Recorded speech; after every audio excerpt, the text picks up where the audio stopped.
name is Adrian Nantchev, and this channel is all about helping you become a remarkable entrepreneur. So click on the subscribe button below and press the bell notification next to it for the latest uploads. Now, understand more about the human psychology and how the brain works and thinks and feels and perceives the world. Because as soon as you can understand how the brain works from a psychological, from a cognitive function point of view, you can understand potentially how 7 billion people think, feel and act. It kind of goes into the fields of cognitive biases and behavioural economics. When you understand how people think, feel and act, you've got a distinct advantage in business, in marketing, in copywriting, in product placement, in pricing and everything. There are 6 main ways to influence people in the world. What I call is LARCS, L-A-R-C-S-S, which stands for liking, authority, reciprocity, consistency or commitment, social proof and scarcity. LARCS. So L, liking. We like people that are like us. We like people who is someone that we want to be. Someone we want to be like. And the more we like someone, the more willing we are to overlook their flaws and their misguidance or how inaccurate they are, which can be used against us and for us. It can be used against us when people that follow a celebrity blindly and the celebrity promotes something like a perfume, we're more likely to like that perfume as well because of a thing called the halo effect. If I like this celebrity and they're with this perfume showing it off, that liking of that celebrity is going to spill off into liking this product as well. So by having this, I'm going to be like them. What's called the halo effect. Similarly, if I have a picture on Facebook of me next to Richard Branson, people are going to associate me with some of the personalities and traits and characteristics of Richard Branson. And or, if there's a picture of me next to Donald Trump, people are then going to associate me with the characteristics and personalities of him. So it's interesting, if just one, they're going to view me completely different, but together they're going to view me even different, even weirder. So liking, we like people that are just like us or how we want to be, and that's worth understanding. When building a brand, for example, you're going to craft a certain message, and that will determine, understanding that the liking bias will determine what kind of message you want to be known for, and who you're going to attract as well. Authority is interesting. Authority has got the word author in it. So when people see you as authority, whether through writing a book or some other crafty ways, people will more likely trust you more blindly as well, without any evidence, or if they see logical or emotional evidence or anecdotal evidence over here, that's gonna be a bit countered because of this perception of authority. And understand this, that perception is reality. For example, there's an experiment that I saw on YouTube where a man is dressed up in a high-vis. He's got a hard hat and a high-vis jacket, and it's in like San Francisco or San Diego, somewhere in California, and it's at these crossroads at a T-junction, and there's red lights, traffic lights and all the rest, and cars come along, and at a red light, and he's in the high-vis and all the rest, he's waving the cars on to ignore the red light. So people will listen to someone they perceive as an authority, when it and the orders from that authority will override some of their other behaviours and actions. So it's worth understanding that perception is reality. If you can be seen as an authority enough times in one way or another, or seen in some way, people will start to see you as that because they don't know anything else. What I say is the first lie is always the truth. Because if the first lie that I tell you, like for example, my name is something else, you're going to believe that forever because you know no different. You know nothing else. Your perception is my name is this. So you're not going to know anything else. And also, with regards to authority, oh yes, there's this little thing a few years ago in a football team, I think it was Manchester United. They were doing a group photo on the field, I don't know, during the day, some photo shoot. And some guy, I'm not sure if it was a cleaner or something else, or happened to be there, I'm not quite sure, he jumped in to the photo shoot. He was at the very edge. and he was there with all the footballers and the manager and all the rest, and the picture was taken, and that picture was framed and put on the press and etc etc, and so he was seen as part of the football team or somehow involved in it, and people always perceive him with a higher authority. He had nothing to do with the football team at all, but he was perceived to be part of the team. So authority can blindside us to thinking and different approaches and decision making. Being an authority, if you're on stage, or if you watch 7 videos of mine, or you read some of my books, you will start to see me as an authority, and that is what will change perception. That is what will change the way we think and feel. If someone sees you as the expert, or the guy in charge, for example, they will listen to you, and they will almost blindingly, because they'll tell you to walk off a cliff, and well, the chances are some people will, even though, especially social proof, which is further on. So, liking authority, reciprocity. I like this one. Reciprocity is give, share, without an expectation of getting something back. So you're essentially guilt tripping people into buying from you. So I will give stuff, I will share, I will record a video without an expectation of getting anything, but because you're watching this video as part of a whole playlist of other videos, you feel more guilty, you feel more likely, you feel more engaged to buy something. The more I share, the more I do for you. It's I scratch your back, you scratch my back kind of thing. The more I do for you, the more inclined you feel subconsciously to do something back for me. Like a favour, kind of like that.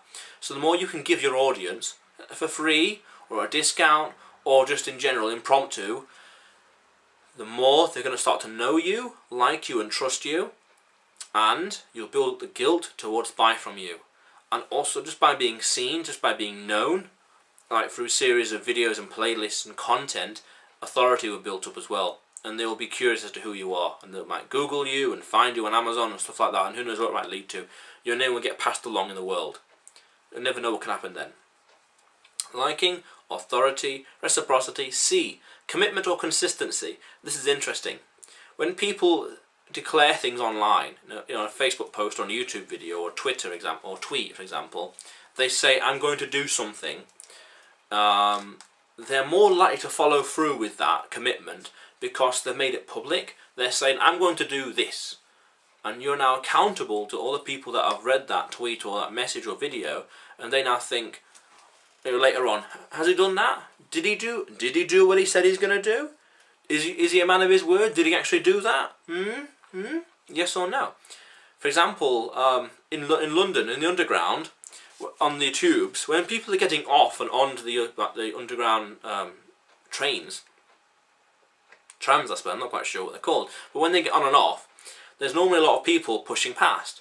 And the people that work in the underground, they tend to go onto the microphones and say, make way, make room, and clear the path and all the rest, take a step back, stay away from the platform edge, stuff like that. What I'm surprised that some don't do, or some experiment, or a rogue employee might do something like, come on Londoners, I thought you were polite, I thought you were considerate. Come on, keep left, you're showing us up in front of all the foreign tourists. Come on, I thought you were smart. Come on Londoners, don't be dippy. Keep to the left. Come on Londoners, you got a reputation to uphold. If you play on people's public reputation, they're more inclined to follow through with that. There was an interesting little thing, it was in one of these Lord of the Rings films years ago, in 2002 or 3. I can't remember which one it was.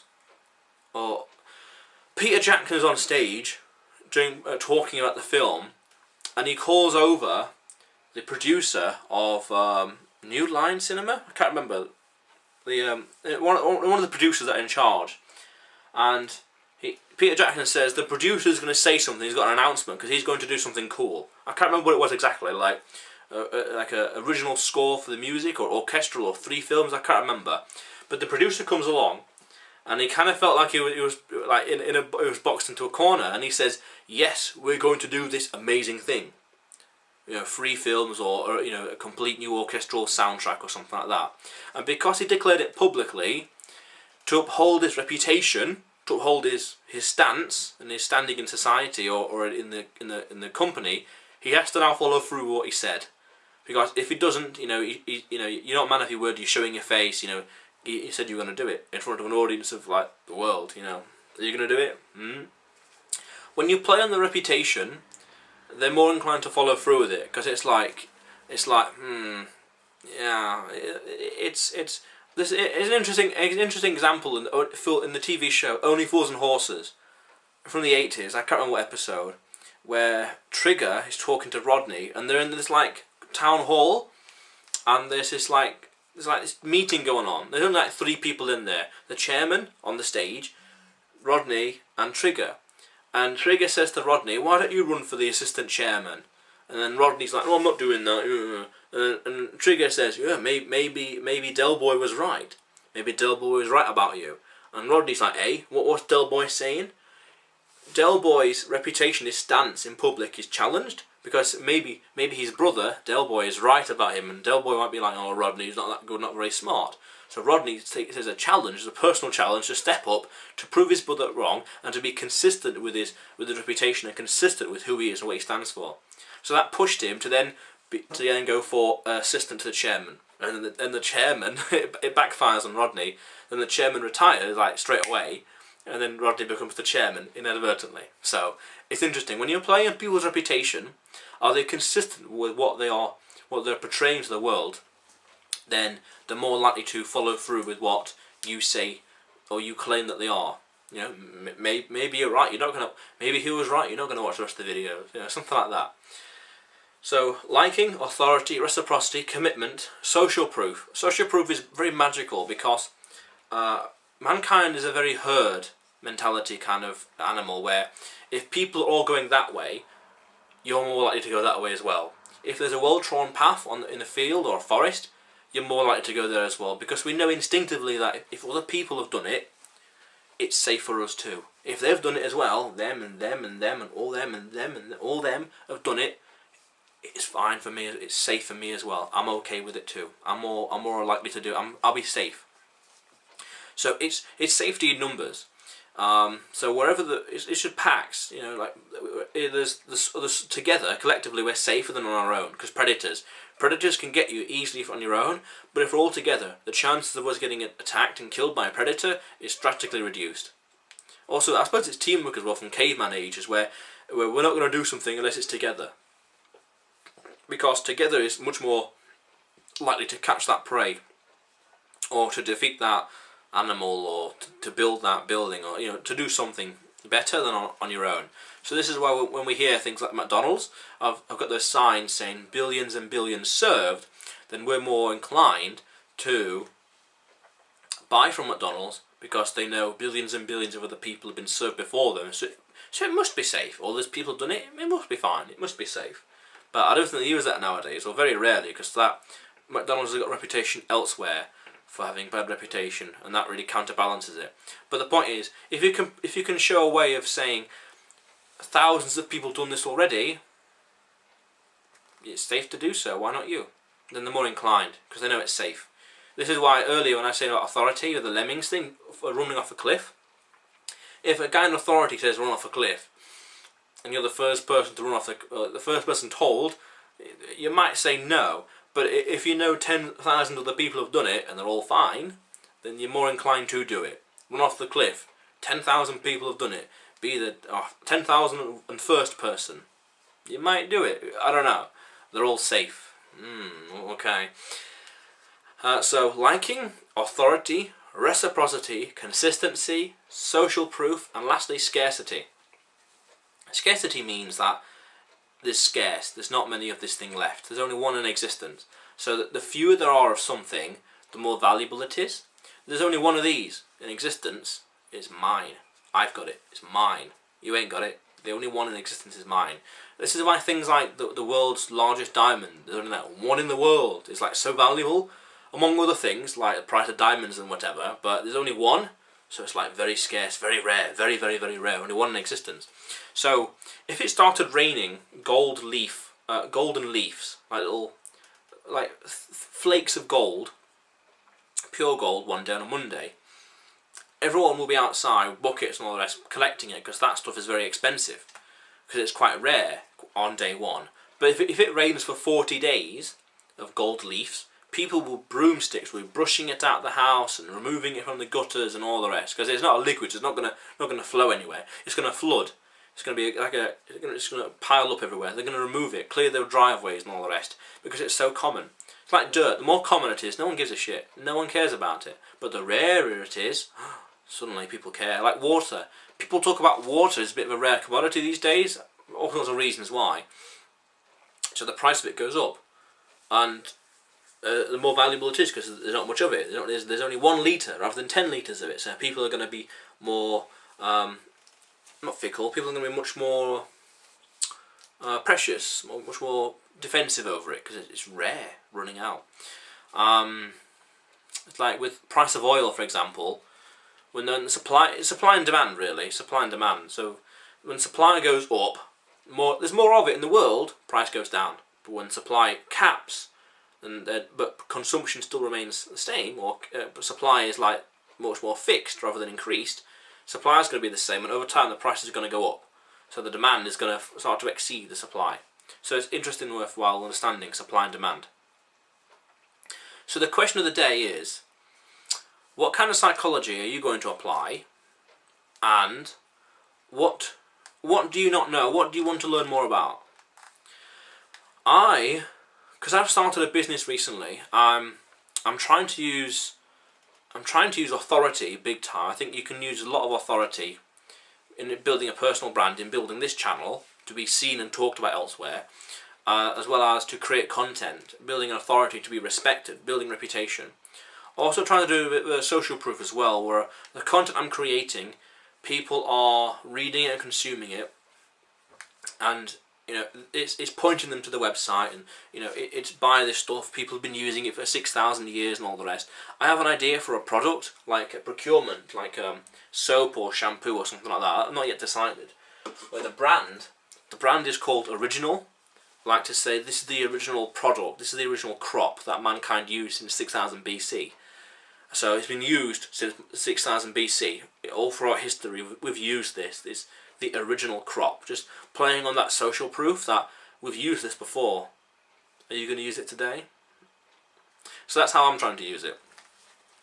So lastly, click on the subscribe button below and press the bell notification next to it for the latest uploads, because this channel is all about helping you become a remarkable entrepreneur. So go out there and do something remarkable today.